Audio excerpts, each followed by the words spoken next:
It's 10 months since the Martyrs of Syria Brigade fired the first bullet in the battle for Abu Dahor airport, and still the fight goes on. They've made some progress since we were last here in September, but the push to take this airbase has stalled, much like the rebel advance across the country. In some areas, it's even been reversed.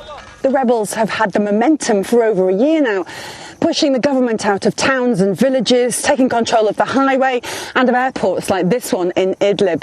But now the regime has switched strategy, moving from the defensive to the offensive and taking key strategic areas across the country.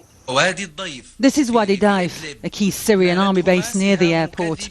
After breaking a rebel siege here, government forces received fresh supplies of ammunition and began hitting back on Idlib province.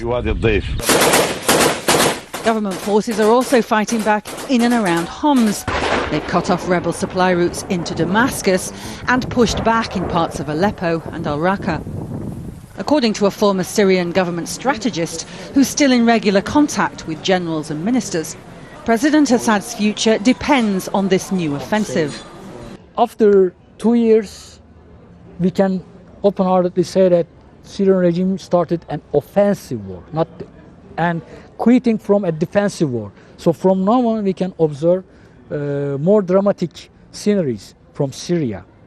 So if this offensive isn't successful, does that mean the military are going to turn against the president? Yeah. And Syrian military, Syrian officers, Syrian soldiers, I know that they are patriots. Syrian people, I know that they are patriots. But there is a limit, there is a deadline for supporting a regime. The commander of the Free Syrian Army, himself a regime general until last year, doesn't believe they will turn against Assad, and he puts the regime's newfound strength down to foreign assistance. They will fight with this murderer till the end.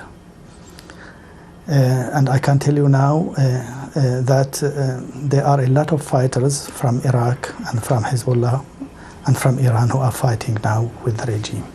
The regime don't have more than 50,000 fighters with a very bad morale. Thousands have died to gain this ground. If these fighters cannot hold the line, this sacrifice will have been for nothing, and the return of the government's forces into these rebel-controlled areas could be brutal. Turton, Al Jazeera, Abu Dahor, Idlib province.